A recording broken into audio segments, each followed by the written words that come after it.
Nouvelle vidéo aujourd'hui, nous allons aller à la recherche de l'écrivain américain Jack London. Surtout connu à cause de ses livres Cro-Blanc, White Fang, et L'appel de la forêt, The Call of the Wild.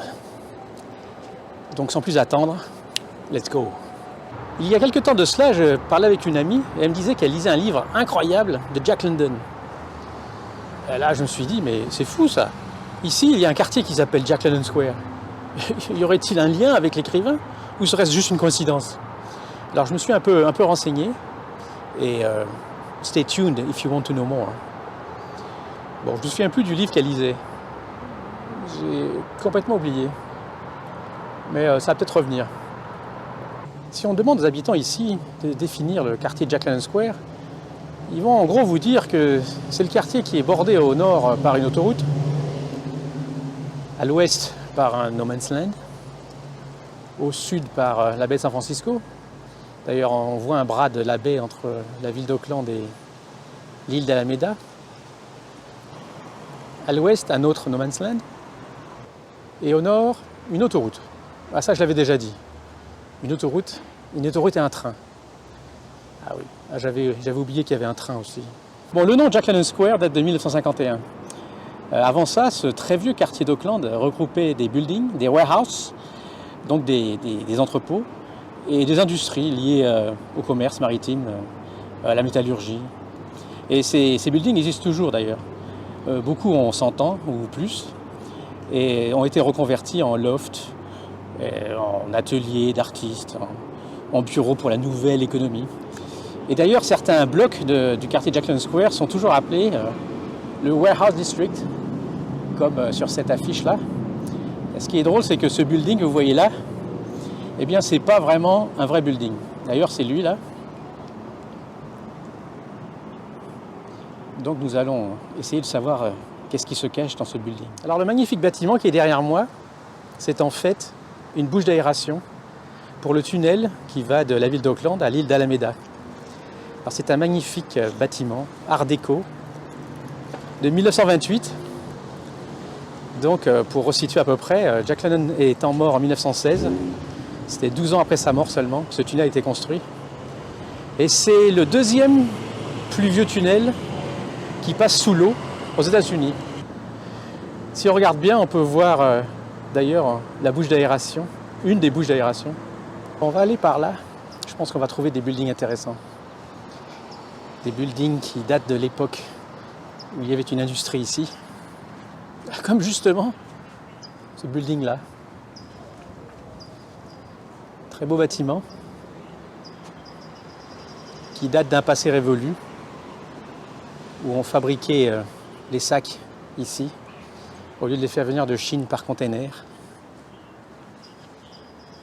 The bygone era, comme on dit ici. Un temps qui n'existe plus. D'ailleurs, c'est bien dommage. C'est bien dommage. Ah, voilà un bâtiment où c'était pas bon d'être un cochon, hein, si vous vouliez le visiter. Alors Jack London est mort en... Alors Jack London est mort jeune, il est mort à 40 ans. Ce qui veut dire qu'il est né en 1876. Donc...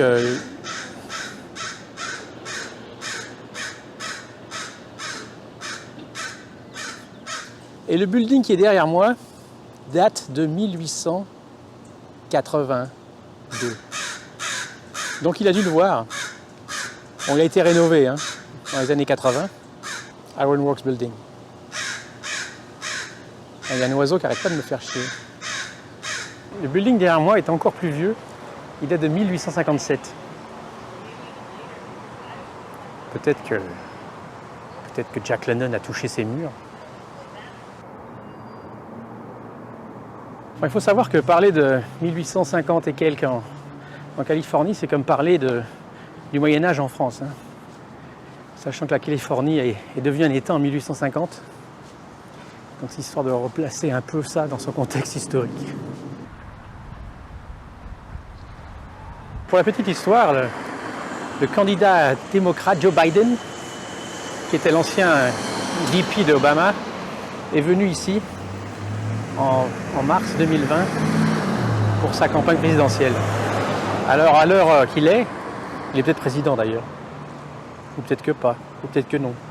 Pour la petite histoire, part 2, la candidate Hillary Clinton est venue aussi ici en 2016 pour faire campagne. Bon, ça n'a pas réussi. Mais ça prouve bien que Jack London Square, c'est le centre du monde. Enfin bon, c'est presque le centre du monde.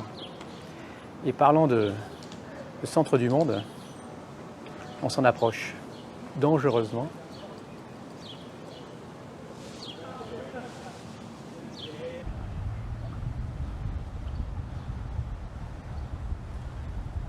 Jack London est né en 1876 à San Francisco. Il a passé une bonne partie de sa jeunesse ici à Oakland.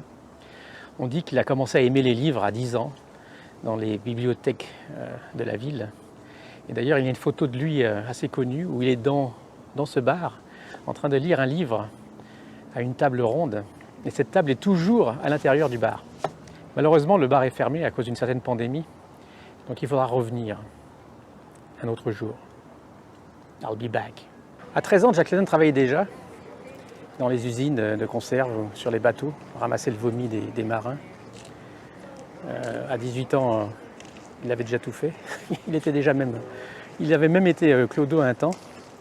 Et il a passé beaucoup de temps dans ce bar à lire, à boire, à chercher l'inspiration, à boire un peu plus. Enfin, il devait déjà être bien alcoolique à l'époque. Alors, il était aussi socialiste et athée. Ce qui ici est vraiment deux très gros mots. Il vaut mieux dire qu'on est alcoolique, ça passe mieux socialement. Alors Jack London est parti au Yukon à l'âge de 21 ans, en 1897. Yukon, c'est au Canada, c'est à droite de l'Alaska. C'était la rue vers l'or. Et le Yukon est connu pour la rivière, le Klondike, où tous les chercheurs d'or cherchaient de l'or. Peu en ont trouvé. Et lui, en tout cas, il a trouvé l'inspiration pour quelques-uns de ses livres, dont un célèbre loup. Où va-t-il m'attaquer? D'ailleurs, la cabine où il a vécu est juste là. Allons voir de plus près.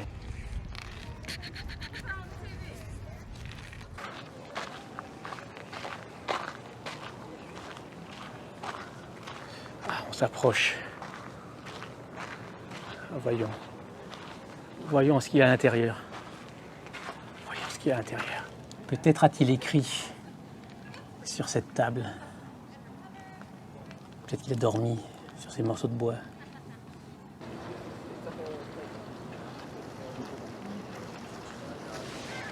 Je viens de trouver des traces de loup.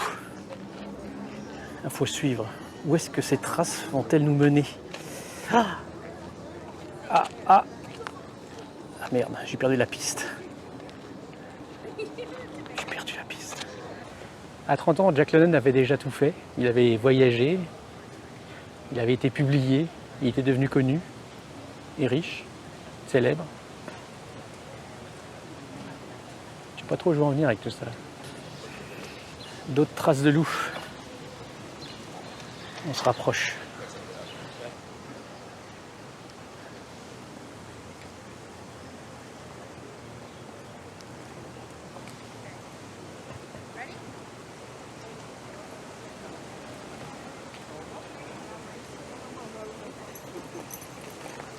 Après être devenu riche et célèbre, Jack London a acheté un ranch plus au nord, à Sonoma Valley. Et il a fait construire une énorme maison qui a malheureusement brûlé juste avant qu'il emménage. Pas de chance. Et après ça, il a voyagé encore un peu, puis il est mort assez rapidement, dans un état physique de délabrement assez élevé. Il faut dire que c'est pas très bon pour la santé de grandir dans un bar. Mais bon, il nous a quand même laissé de belles œuvres. Bon allez, c'est tout pour aujourd'hui. Ça devient un peu trop mélodramatique cette histoire. Salut Jack, à la prochaine. Et puis lisez ses livres, c'est pas mal. Ça se lit bien. Bye.